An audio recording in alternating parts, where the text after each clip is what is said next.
Repaint that door or pay $500 a day. That's the first thing I heard from Richard Kane, before I even knew his name.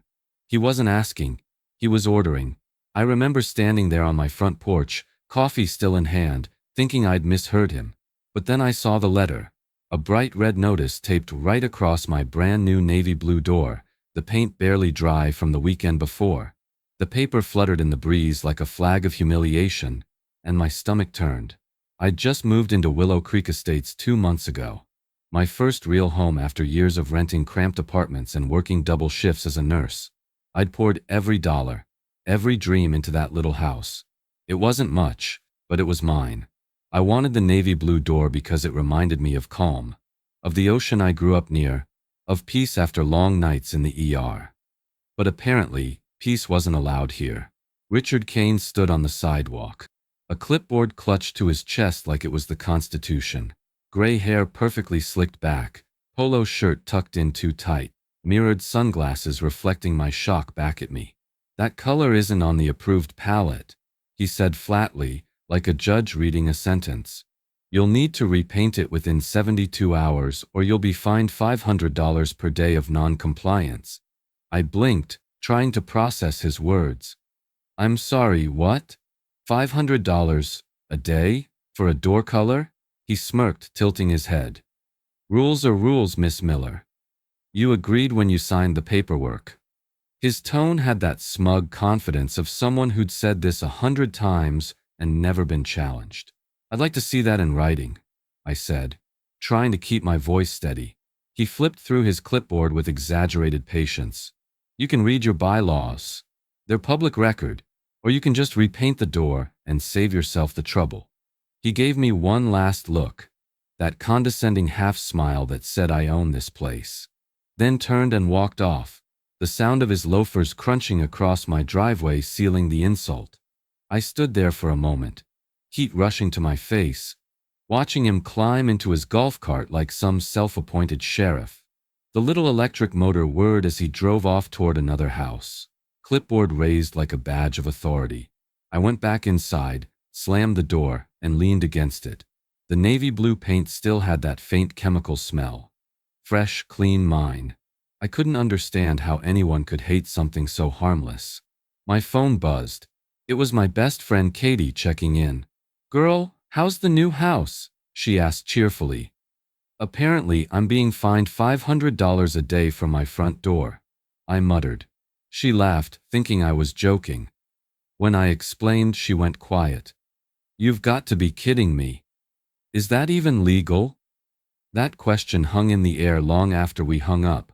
I made myself a cup of coffee and sat by the window, staring at that red notice. The words "violation notice, immediate action required" glared back at me like a threat. Beneath it, a line read, "Failure to comply will result in additional enforcement measures as outlined in HOA Code 7.3. It sounded official. It sounded terrifying. And I had no idea what enforcement measures even meant. Could they really fine me that much? Could they take my house? That night, I pulled out my purchase documents and the HOA welcome packet I'd barely glanced at. Somewhere in those 50 pages of legal jargon had to be the answer. My eyes burned as I read line after line of dense text, but nothing mentioned specific fine amounts. Nothing matched what Richard claimed. And that's when something shifted inside me. Fear turned to anger. Anger turned to resolve. I might not know the law, but I knew injustice when I saw it. So I sat there, staring at that blue door, my door, and whispered, "He picked the wrong homeowner to bully."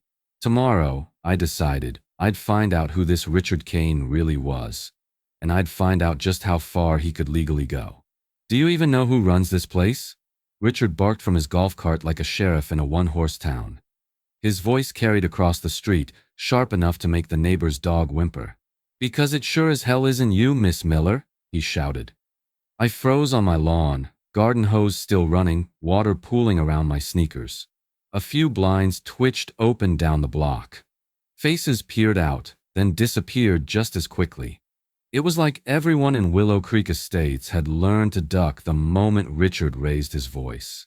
He revved his little white golf cart closer, the Willow Creek HOA logo gleaming on the side like a badge of power.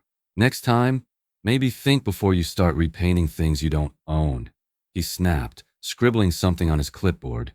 I clenched my jaw, every muscle in me screaming to fire back. But I didn't. Not yet. I thought I owned this house, I said, barely loud enough for him to hear. Richard gave a dry chuckle. You own what's inside those walls, sweetheart. Out here, I make the rules. He tipped his sunglasses down just long enough to give me that smug little smirk, then drove off, the cart humming like an engine of arrogance. That line, I make the rules, echoed in my head the rest of the day. When the sun went down, I walked around my quiet cul-de-sac, noticing little things I'd missed before. Identical mailboxes, identical beige doors, lawns trimmed like military haircuts. It wasn't just a neighborhood, it was a kingdom, and Richard Kane was the king. The next morning, I decided to start asking questions. I stopped by my neighbor's house, a kind older woman named Mrs. Cooper, who'd waved at me the day I moved in, but hadn't said much since. I asked her how long Richard had been president. Her smile faded. 15 years, she whispered, glancing over her shoulder. He's not someone you want to cross, dear. Just pay the fine and let it go. Doesn't the HOA have a board? I pressed. She nodded nervously. He is the board, far as anyone can tell. Nobody runs against him. Anyone who tries, well, she didn't finish that sentence. Instead, she quietly closed her door. That's when I realized everyone here was afraid of him. That night, I sat at my kitchen table again, flipping through the HOA binder I'd shoved aside after moving in. The cover still smelled like fresh paper and ink, but what was inside felt rotten. I found the section on fines and enforcement, and the more I read, the angrier I got. There it was, in black and white. All fines must be approved by majority vote of the board and properly documented in the meeting minutes. Not the president alone. Not one man with a clipboard and an ego. So where was the vote? Where were the signatures? I went down the rabbit hole. I called the HOA management company the next day and asked for copies of the last board meeting minutes. The woman on the phone hesitated. Ma'am, you'll have to make that request in writing. Fine, I said. Email or certified mail? Certified, she said quickly. Her tone told me everything. This wasn't the first time someone had asked about Richard Kane. I wrote the letter that night, signed it, and sent it off first thing the next morning. Then I waited. Days passed. I'd see Richard driving around in that same cart, stopping in front of homes, writing notes, snapping photos. He waved to everyone, but no one waved back. People just nodded and shut their doors. The air in Willow Creek felt heavy, like the whole place was living under quiet occupation. When the envelope finally came back from the management office, I tore it open right there at the mailbox. My heart pounded as I flipped through the copies of the official minutes. Every page had Richard's name, his signature, but not a single other one. No board approval, no votes, no oversight. He'd been fining people, thousands of dollars at a time, without any legal authorization. I sank onto the curb, the paper trembling in my hands. 15 years of unchecked power, 15 years of silence. The street was quiet except for the distant hum of that damn golf cart. I looked up just in time to see Richard roll past, giving me that knowing look. He didn't know it yet, but I had just found his weakness. The law he'd ignored for too long. The signatures were missing. And in that moment, I suddenly knew. Richard Kane had broken his own rules. Read the law, Richard. My voice shook, but I meant every word. The echo filled the small conference room, bouncing off the beige walls and the cheap fluorescent lights above. Every HOA board member froze mid-breath and stared at me like I'd just cursed in church. Even the old wall clock seemed to stop, ticking. It was my first HOA meeting, and I had walked straight into enemy territory. The long folding table was covered with stacks of manila folders and styrofoam coffee cups. Richard Kane sat dead center, his nameplate gleaming under the light. His golf shirt collar was crisp, his pen poised like a weapon. I'd seen that smug smirk before, but tonight, he looked even more self-satisfied. A man surrounded by his loyal subjects. He started the meeting by calling roll, every name answered by a timid, "Here." When it came to me, his tone changed. "Ah, yes. Miss Miller, the door painter." The room gave a few polite chuckles, and my cheeks burned. I stood up, my hands clutching a folder of printed HOA bylaws and state codes. My heart raced, but I wasn't backing down. "Actually," I said, "I'd like to address the fine you issued me." Richard leaned back in his chair, crossing his arms. "That's already been reviewed.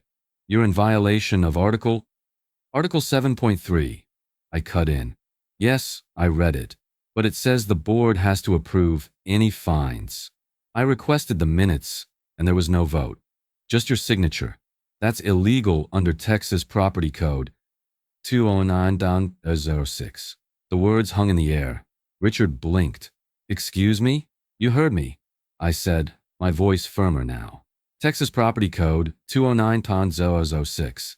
It requires a written notice, certified mail, and a board-approved vote before any fine can be enforced. None of that happened, which means your fines are invalid." A murmur spread through the board members. One of them, a woman in her 60s with a nervous smile, whispered, "Is that true?" Another man frowned, flipping through his notes. Richard's face flushed pink. He slammed his gavel once. "That's enough. This meeting isn't a courtroom, Miss Miller." I took a deep breath. "Then stop pretending you're the judge." The gavel hit the table again, harder this time. "You are out of order," he barked. "This is not how these meetings work." But it was working. For the first time, the board members looked at me, not him. Their eyes said what their lips didn't. No one's ever stood up to him before. I held my ground. "All I'm asking is for the board to follow the law. Show me the vote. Show me the notice. Show me the documentation that allows a $500 a day fine for a paint color that isn't even listed in the bylaws." Silence. The air conditioner hummed in the corner. Someone cleared their throat. Richard's lips pressed into a thin line. "This meeting is adjourned," he snapped, raising the gavel again. "You can't just end it," I said, my voice rising. "You can't fine homeowners without due process. That's theft." He stood abruptly, gathering his papers. "Meeting adjourned," he repeated, louder this time. The rest of the board hesitated, unsure what to do. A few looked apologetically my way before slipping out of their seats and filing toward the door. And just like that, the room emptied. Richard avoided my gaze as he brushed past, muttering, "You'll regret this, Miss Miller." I was left standing alone, surrounded by the smell of stale coffee and the buzz of fluorescent lights. My hands trembled, but not from fear, from adrenaline. I knew what I'd said was right. I had read the code a dozen times. I wasn't some confused homeowner anymore. I had facts, and now the board did too. As I walked to my car under the flickering streetlight outside, I could still feel their eyes on me from the windows. Neighbors peeking out, curious, maybe even hopeful. For a moment, I believed I'd made a dent in his armor. For a moment, I thought I'd won. But when I got home, there it was, another envelope taped to my door. This one stamped in red.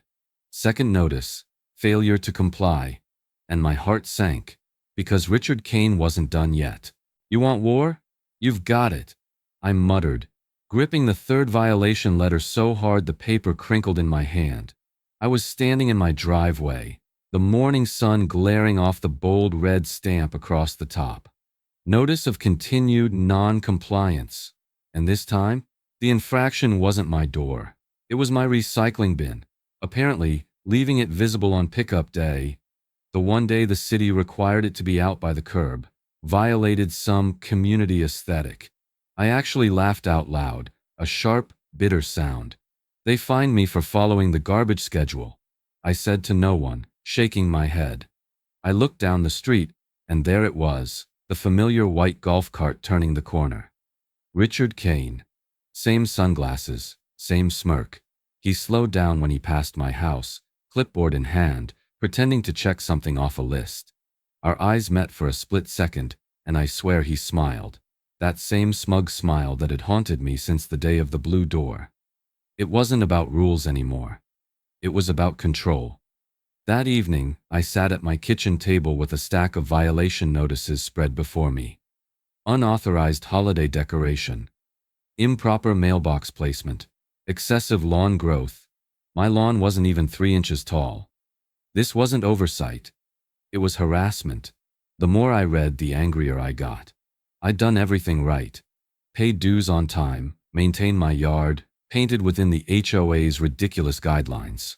Yet every week, another letter arrived like clockwork. Richard wasn't enforcing rules. He was punishing defiance. So I decided if he wanted to play dirty, I'd play smarter. I bought a small notepad and started logging everything. Dates, times, even the weather when he passed by. Every time that golf cart rolled past my home, I noted it.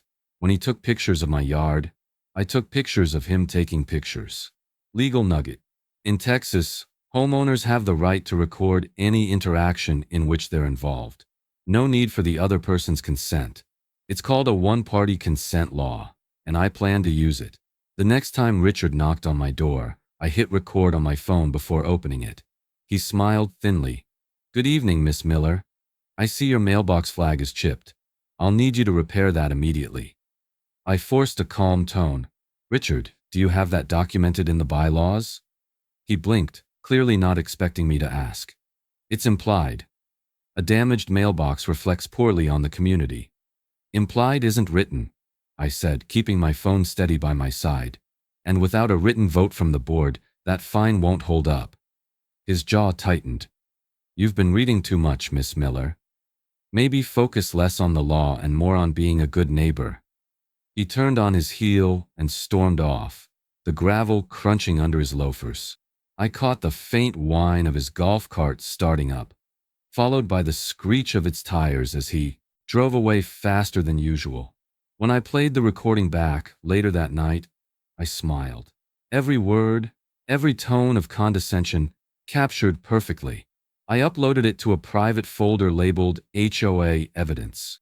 But I wasn't done. I started sending certified letters to the HOA management company, requesting copies of every approved fine related to my address. Each letter required a signature upon delivery. No more ignoring me. No more power games. Weeks went by, and the pile of violations stopped growing. For the first time in months, my mailbox was empty, peaceful, until one morning, I spotted Richard's golf cart parked 2 houses down. He was talking to another homeowner, waving papers in his hand. When he saw me, he smiled again, that knowing, taunting grin, then drove off without a word. That's when I realized he wasn't giving up. He was planning his next move. I stood on my porch, watching him disappear around the bend, my hands trembling with a mix of anger and determination. "He wants a war?" I said out loud. "Fine, I'll give him one. But this wouldn't be fought with paint or property. It would be fought with law, evidence, and patience. He wanted to play legal games. I'd beat him with his own rulebook." "He's been doing this for years," Tom whispered, eyes darting toward Richard's house. The words hung heavy in the humid Texas air, sharp enough to cut through the quiet of our perfectly manicured street. And just like that, I wasn't alone anymore. It was a Saturday morning, and I'd caught Tom Jennings out front, tending to the little American flag that stood proudly in his flower bed. He was in his late 50s, lean and steady, the kind of man who carried both weariness and pride in his stance. A retired army mechanic, that's what the neighbors said. He'd always nodded politely when I passed, but we'd never really talked until that morning. I'd just received my 5th violation notice in 2 months, this time for leaving a garden hose in plain view. I was furious and desperate for answers. Tom must have seen it on my face, because when I mentioned Richard's name, his jaw tightened. That's when he motioned for me to step closer and whispered those 6 words. "He's been doing this for years." "What do you mean?" I asked quietly, glancing toward the end of the street where Richard's golf cart was parked, like a watchtower on wheels. Tom sighed, his eyes scanning the horizon. "He finds people who question him. Changes the rules mid-year. Tells the management company to lose paperwork. Last year, he threatened to put a lien on my house over a shed that's been here since 2005. Said it violated updated storage regulations. Funny thing is, those regulations didn't even exist until he made them. I felt my stomach twist. How does he keep getting away with it? Because nobody fights back, Tom said simply. And the ones who tried moved out. We went into his garage, where he pulled out a dusty cardboard box labeled HOA stuff. Inside were old letters, violation notices, and meeting flyers dating back a decade. The further we dug, the worse it got. Duplicated fines, missing signatures, even handwritten notes from Richard on official documents. Then near the bottom, Tom pulled out a crumpled spreadsheet. "This one's the kicker," he said. "Annual HOA Financial Report, 2018. Says here they spent 20 grand on landscaping improvements." "So?" I asked. Tom smirked. "Check the invoices." He handed me a smaller sheet, a single landscaping company name, owned by none other than Kane & Sons Maintenance, LLC. My jaw dropped. "You're kidding me." He shook his head. "Nope. Richard's been using HOA funds to pay his own company, probably under the board's nose." I could feel my pulse quicken. Everything made sense now. The arrogance, the confidence, the threats. He wasn't just enforcing rules, he was profiting from them. From that day, Tom and I worked like investigators. We knocked on doors, collected stories, and asked for old letters. Most neighbors were hesitant at first. They'd look around before speaking, afraid of being overheard. But once they realized we weren't backing down, they started talking. Mrs. Cooper handed me copies of fines she'd received for holiday wreath violation. Another resident, a young dad named Chris, showed me photos of Richard trespassing onto his lawn to measure grass height. The pattern was clear: intimidation and profit wrapped in the language of rules. I began organizing everything: digital files, printed copies, timelines. Each document went into a binder labeled HOA Misconduct Evidence. My dining room had turned into a war room. Every late night I spent typing notes or scanning papers. I thought about that first confrontation. Richard on my porch, smirking. He thought I'd fold, like everyone else. But not this time. When the binder was full, I knew what had to be done. I drafted a formal complaint, citing violations of HOA bylaws and potential misuse of community funds. It was airtight, sourced, and ready to send to the Texas Real Estate Commission and the Attorney General's office. I remember sealing the envelope and setting it by the door, ready to mail the next morning. I felt a strange mix of pride and fear, the calm before the storm. But just as I turned off the lights and headed upstairs, there was a knock on my door. 3 slow, deliberate knocks. I froze, peered through the window, and there he was. Richard Kane, standing under the porch light, smiling. That cold, deliberate smile that said he knew exactly what I'd been doing. "You think you can threaten me?" I shouted as Richard slammed his fist on my porch rail. He leaned in, voice low. "I can take your house." The porch light made his face look hard and small, like someone trying to look bigger than he was. I could smell cigarette smoke on him, even though he swore he didn't smoke. It was the cheap cologne that clung to his shirt and the dust from his golf cart tires. My heart beat hard enough to hear. I hit record on my phone before I opened the door all the way, fingers trembling but steady. Texas is a one-party consent state, I reminded myself, and that little legal fact felt like a shield in my hand. He didn't bother with pleasantries. "You're making trouble," he said, each syllable a warning.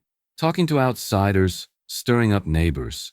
If you keep this up, we'll put a lien on your property.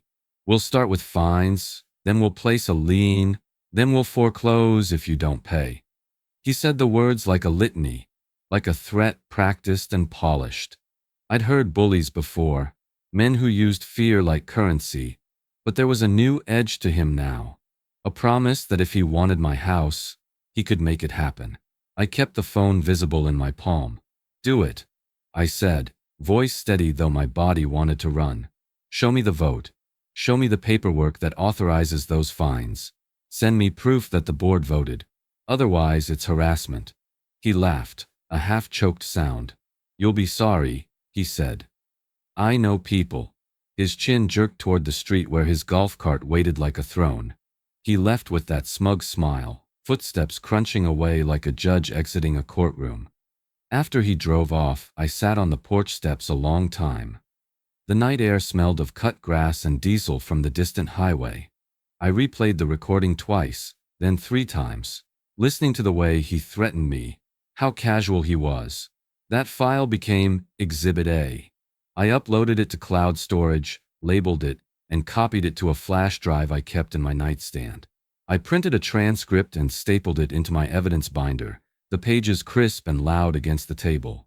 The next morning, I mailed a certified demand to the HOA management company and to Richard's attention, requesting all minutes, votes, and documentation related to fines issued against my property.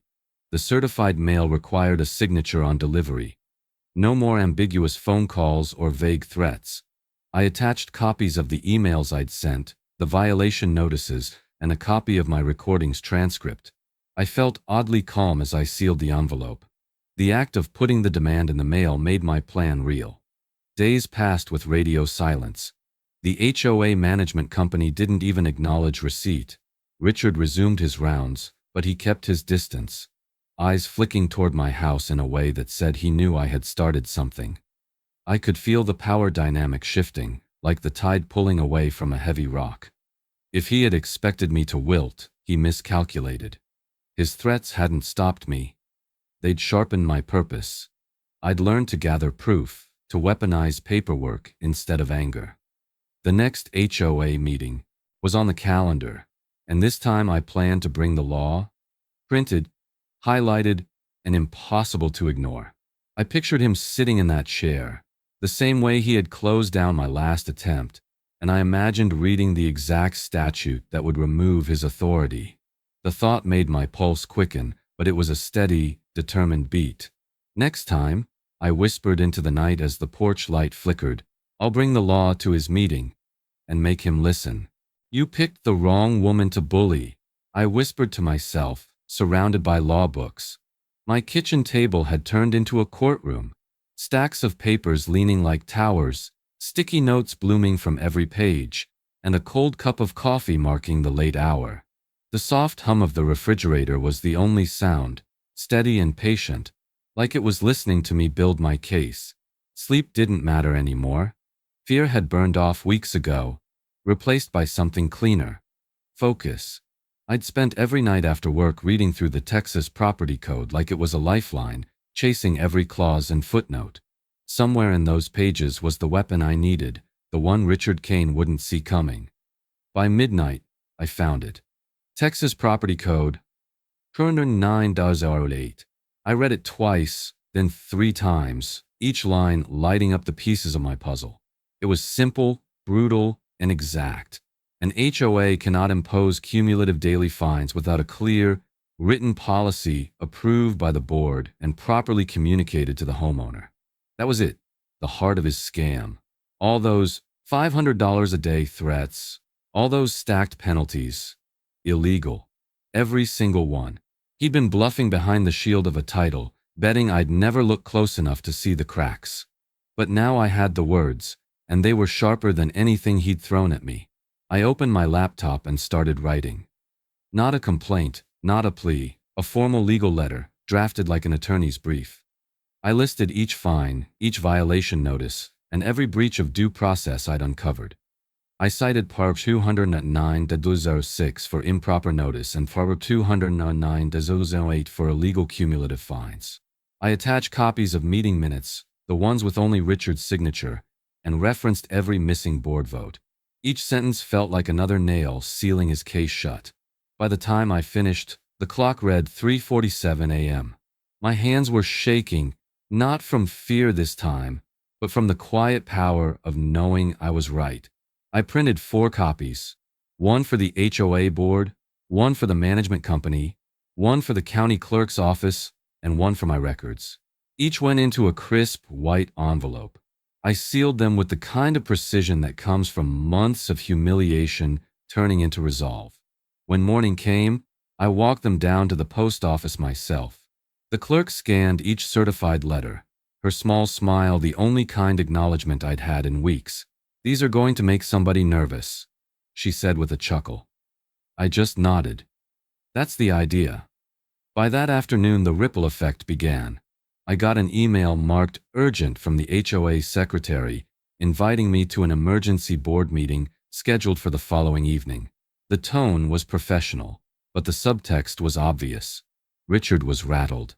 Tom dropped by that evening with a six-pack and that same half grin he always wore when trouble was brewing. "You really did it, didn't you?" he said. I showed him the letter, and he whistled low. "That's solid, Sarah. He can't bluff his way through that." I wanted to believe him, but I'd learned that bullies rarely go quietly. They double down. Still, for the first time in months, I felt something I hadn't dared to feel. Control. That night, I spread my notes across the kitchen table again, but this time, it didn't feel like chaos. It felt like preparation. I went over the statute one more time, memorizing the exact phrasing. I practiced my tone in the mirror. Calm, certain, unshakable. I didn't plan to yell at Richard tomorrow. I didn't need to. The law would do the yelling for me. As I turned off the light and looked at the neat stack of papers waiting by the door, I smiled faintly. Tomorrow I'd speak one sentence and watch the room fall silent. Texas Property Code 209-08. "Read it," I said loud enough for everyone to hear. My voice rang out in the stale, fluorescent-lit community hall like a hammer striking metal. "Read it," I repeated, holding up a printed copy of the statute so the black letters were clear against the white paper. Richard froze mid-sentence, his gavel trembling in his hand. The sharp clack he'd used to silence me in every previous meeting didn't come this time. Around the long folding table, the board members looked from me to him, confusion rippling like a slow wave. Even the HOA's attorney, sitting at the end of the table on a laptop screen via Zoom, leaned closer to the camera. I took a breath, steady and deliberate. The paper in my hand rustled just enough to remind everyone that this wasn't opinion. This was law. Section 209-08, I began, reading each line with precision, my voice echoing off the walls.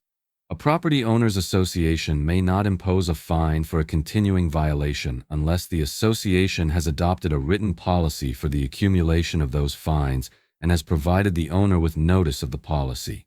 Silence. I looked directly at Richard. "You never provided that policy. You never even had one approved by a vote, and yet you fined me $500 a day." He opened his mouth to speak, but I kept going, louder now. "I requested the minutes. You signed every fine yourself. No witnesses, no quorum, no record of a vote. That's not enforcement, Richard. That's fraud." Gasps rippled through the room. The woman who'd once joked about my door color covered her mouth. Another board member leaned forward, whispering to the man beside him. They were all realizing it at the same time. The emperor had no clothes. Richard finally slammed the gavel. "That's enough," he barked. "You are out of order, Miss Miller." I didn't back down. "No, Richard," I said, voice calm but cutting. "You're out of order. You've been out of order for 15 years. He went red, eyes darting toward the board members for backup, but none met his gaze. The attorney on the laptop cleared his throat. "Mr. Kane," he said cautiously, "I have to advise that Ms. Miller's citation is accurate." Richard's head snapped toward the screen. "Excuse me? I've just pulled up the statute," the attorney continued. "If those fines were imposed without written policy or board approval, they are unenforceable. I strongly recommend the board suspend all active fines pending review." The sound that followed wasn't loud, but it carried weight. A quiet, collective exhale from every person in that room. Relief, disbelief, vindication. The entire room had gone still, the spell of fear Richard had woven for years snapping like a brittle wire. I glanced at him, the man who'd once stood on my porch and told me he could take my house. Now he sat frozen, fingers tight around the gavel, lips pressed white. The silence pressed in around him. For months, he'd spoken like the law itself. Tonight, the law had finally spoken back. One of the board members, the same woman who'd once whispered, "Is that true?" cleared her throat. "I think we need to vote on a temporary suspension," she said, glancing nervously toward me. Richard didn't look up. His voice came out quiet, forced. "Fine," he muttered. "Suspend them." The attorney nodded on the screen. "Good call. We'll review all prior enforcement actions for compliance." I lowered the paper slowly, the adrenaline ebbing into exhaustion. It was over, at least for now. I'd done it. I'd used his own system, his own rules to corner him. The board members began packing up their papers, murmuring quietly. Richard sat motionless, staring down at his gavel as if it might suddenly give him back his power. As I turned to leave, I felt the weight of every pair of eyes in that room on my back. Not hostile this time, but different. Respectful.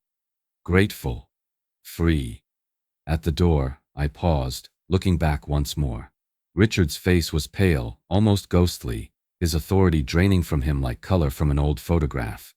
But I knew that look. The fight wasn't over. His face went pale. But I knew he'd try something next. "He's not done yet." Tom warned me, and he was right. Bullies never leave quietly. They just get sneakier. It had been 2 weeks since I'd shut Richard down in that meeting. The board had voted to suspend all fines, and for the first time, Willow Creek Estates felt almost normal. No new violation letters. No red stamps on my door. Just peace. But peace, I've learned, never lasts long when a man like Richard Kane feels humiliated. It started small. Whispers. Mrs. Cooper told me she overheard Richard talking to a few residents at the mail kiosk, saying I was unstable, that I fabricated evidence, and that I enjoyed drama. Soon, I noticed fewer neighbors waving when I drove by. Conversations stopped when I walked into the community center. He was poisoning the well, using the same charm that once intimidated people to now turn them against me. Then came the letter. Not an HOA violation this time. Something worse. A neatly typed, anonymous note in my mailbox that read, "We don't need troublemakers here. Maybe you should move." No signature, no return address, just venom printed on paper. I brought it straight to Tom. He scanned it, jaw tightening. "He's scared," Tom said, his voice calm but firm. "Men like him only smear when they've lost control." Still, it stung. I'd fought for months to clear my name, to prove my rights, and now my reputation was under attack. I knew I couldn't let this turn into a whisper war. I needed to go higher. So I did. I filed formal complaints with both the Texas Attorney General's office and the Texas Real Estate Commission, detailing the HOA's improper fine structure, financial irregularities, and Richard's conduct as president. Every document, every recording, every violation notice went into that submission. My evidence binder had become a fortress. Dates, timestamps, board minutes, even that audio clip of Richard threatening to take my house. The following week, I got the confirmation email. "Your complaint has been received and will be reviewed. Investigators may reach out for documentation." The next day, they did. A man from the Real Estate Commission called, his tone professional but serious. "Ms. Miller, we'll need a copy of your HOA's financial statements for the last 5 years, and any correspondence from the president related to expenditures." I almost smiled. "You'll want to brace yourself," I said. When the request went out to the HOA's management company, everything shifted. Suddenly, Richard wasn't smiling at meetings anymore. The board members started asking questions in public, things they'd never dared ask before. "Where are the landscaping invoices? Who approved the maintenance contracts? Why is the president's company listed as a vendor?" The tremor in his voice the night they confronted him was subtle, but I caught it. He was losing control of the narrative. Meanwhile, something unexpected happened. The neighbors began to change. One evening, I came home to find a small basket of cookies on my porch. A note tucked inside. "Thank you for standing up for all of us. The Petersons." Another day, Mrs. Cooper waved me over just to say, "You were right. We were all just too afraid." It wasn't just my fight anymore. It was everyone's. Richard started avoiding me completely. He'd speed past in his golf cart without a word, pretending to check his clipboard, but his hands gripped the wheel too tight. The man who once banged on my door now couldn't meet my eye. Then one morning, an unmarked sedan pulled into the community parking lot. Two men in suits stepped out and walked straight into the HOA office. Within an hour, word spread. Investigators were reviewing the books. That afternoon, I stood by my window, watching from across the street. Richard was inside, red-faced, gesturing wildly, trying to explain something to them. Papers shuffled, the men wrote notes, and then, for the first time since the day I met him, I saw it. A flicker of fear in Richard Kane's eyes as he stepped out of the office, his confidence gone, his stride unsteady. The bully had finally met someone he couldn't shout down, and for the first time, Richard Kane looked afraid. "Where's your paperwork, Mr. President?" I demanded as state auditors arrived. My voice carried through the community hall like a challenge, cutting through the low murmur of nervous whispers. Richard's face drained of color. He didn't answer. He just grabbed his briefcase and walked out. The moment felt surreal. After months of battles, threats, and sleepless nights, it all came down to this one scene. The day Richard Kane was finally cornered by something bigger than his clipboard and golf cart. The state auditors arrived just after noon. Two of them, both calm, professional with lanyards that read Texas Department of Real Estate Enforcement Division. They were polite but firm, carrying binders thicker than mine. The community hall, usually filled with polite chatter, now buzzed with uneasy energy. Neighbors sat in folding chairs watching the spectacle like a trial. Richard sat at the head table, gavel in front of him, pretending everything was under control. His fingers drummed against his briefcase. "Let's make this quick," he said to the auditors, trying to sound authoritative. "We have neighborhood matters to attend to." The lead auditor, a tall woman with sharp eyes, didn't flinch. "We'll need access to the HOA's full financial records for the past 5 years. All disbursements, vendor contracts, and approved board votes." She opened a folder and read from the official complaint. "There have been allegations of unapproved expenditures, undisclosed vendor relationships, and unauthorized fines. We'll also need the minutes for all meetings where those decisions were made." Murmurs spread through the crowd. Richard's jaw tightened. "All of that is internal HOA business," he said flatly. "We're not required to share that with—" Under Texas Property Code 209.005, homeowners have the right to inspect HOA financials upon written request. The auditor interrupted. "And under POR 209.008, failure to comply with lawful transparency requests can be considered misconduct. You've received several certified requests. Mr. Kane, we have the delivery confirmations." All eyes turned to me. I didn't say a word, just met his gaze. He shifted in his chair. "Those requests were incomplete," he said. The auditor's partner opened a folder. They were notarized and included dates, signatures, and return receipts. I'd call that complete. The silence that followed was heavy. You could almost hear the years of fear cracking in that room. The woman next to me, one of the older residents, leaned in and whispered, "He's cornered." I stood. "So, Mr. President," I said, voice even but strong, "where's your paperwork?" Richard's mouth opened, then closed again. He looked at the auditors, then at the crowd, then down at his hands. For the first time, he had no script, no authority, no control. Finally, he reached for his briefcase, snapped it shut, and said softly, "This meeting's adjourned." He didn't even look at the auditors when he walked out, just lowered his head and left, his footsteps echoing down the hallway like the end of a rain. The auditors stayed for hours, collecting files, logging evidence, and photographing ledgers. What they uncovered was worse than any of us expected. Missing funds, duplicate invoices, and checks written to Kane and Sons Maintenance, Richard's own company. By the time the sun set, the board members had gathered enough courage to vote him out. The motion was unanimous. The HOA bylaws allowed for removal in cases of misconduct detrimental to the community.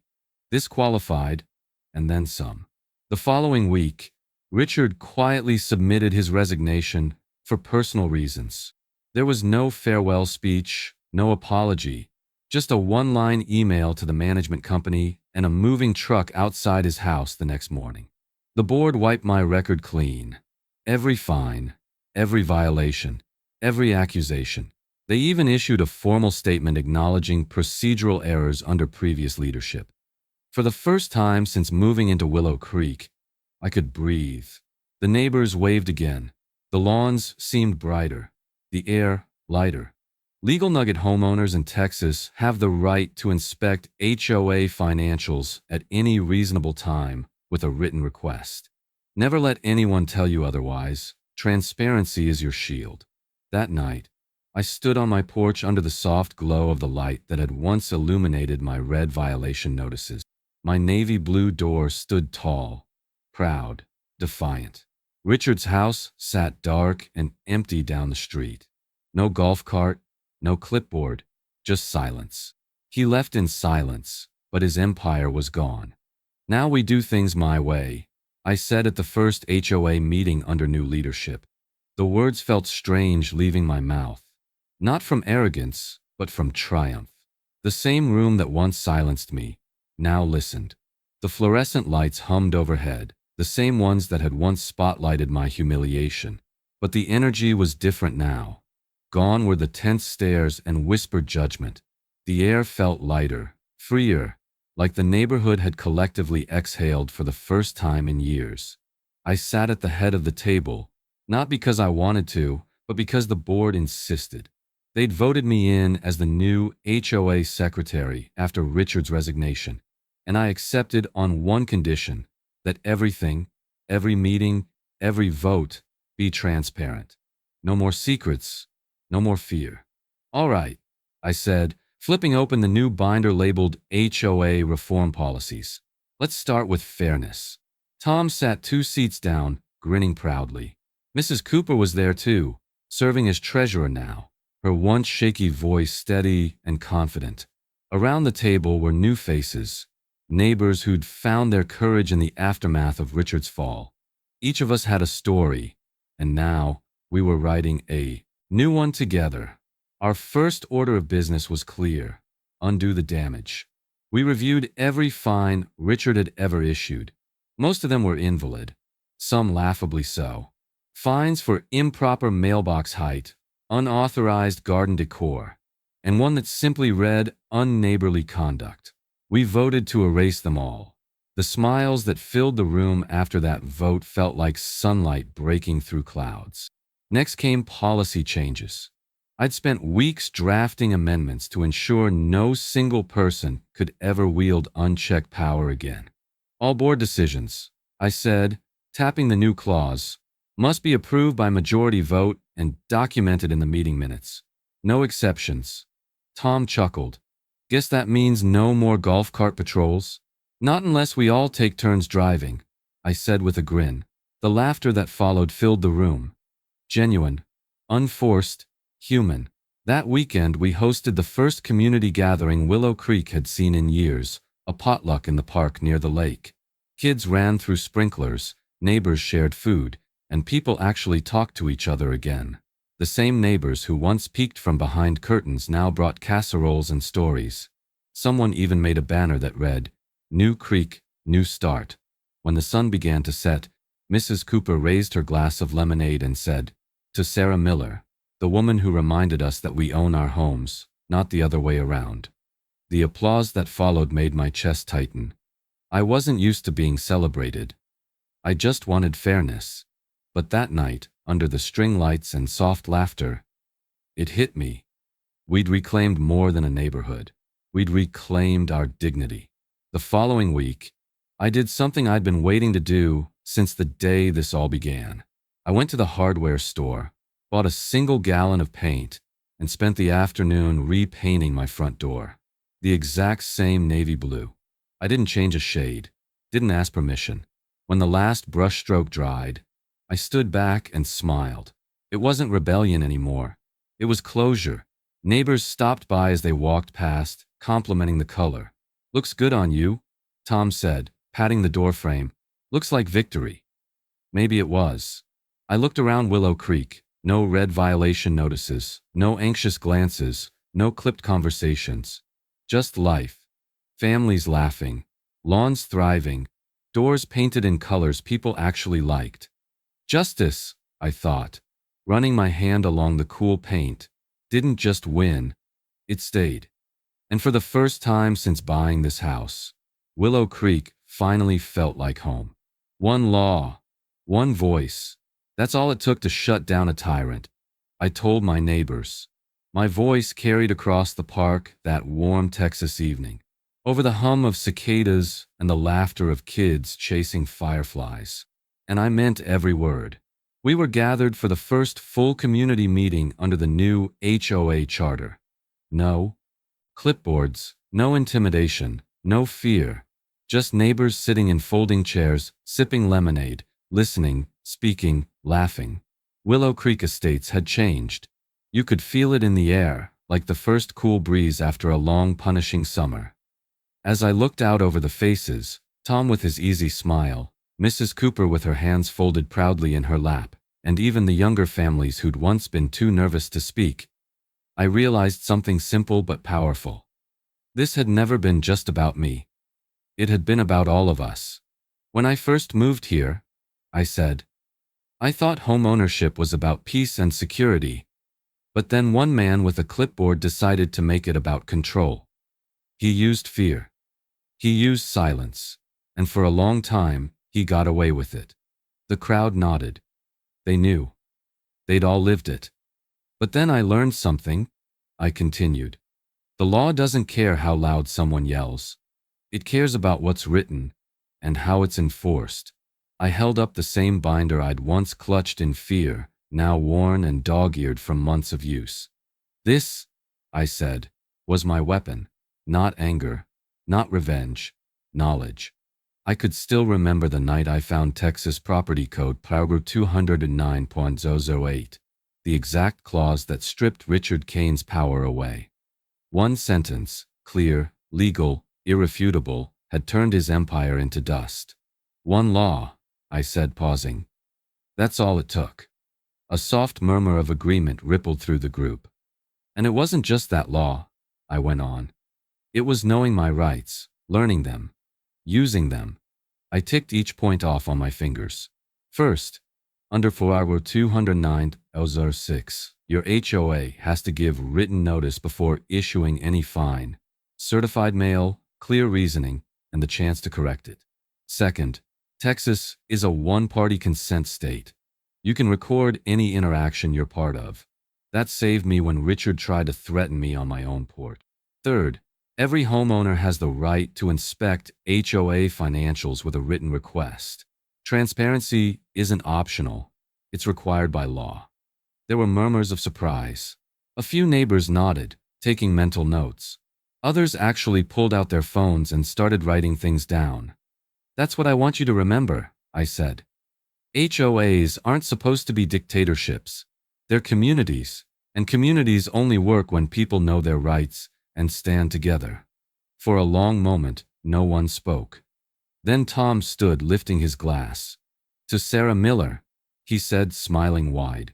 To one law, one voice, and the courage to use both. The crowd clapped, not the stiff, polite kind, but the warm, genuine kind that fills the air and lingers. I felt my throat tighten. For the first time since this nightmare began, I felt peace. Real, quiet, grounded peace. When the meeting ended, the sky had turned orange and gold. The last light of the sun glinted off the navy blue paint of my front door, across the street. It stood like a symbol of defiance, of dignity, of everything we'd reclaimed. As people packed up chairs and said their goodnights, I gathered my binder and smiled. I knew this wasn't the end. Every story like mine sparks another. Every small victory inspires the next homeowner to speak up. I turned toward the camera crew filming the meeting for our community's YouTube channel, a new transparency initiative we'd launched, and gave a final message. Ever dealt with an HOA like this? I asked, voice steady and clear. Drop your story below. What law would you quote if they came after you? I paused, letting that hang for a moment, the twilight flickering in the distance. Then I smiled faintly and added, "Next time, I'll tell you how an HOA president's revenge nearly cost me my home." And with that I closed the binder. The sound of justice, final and complete,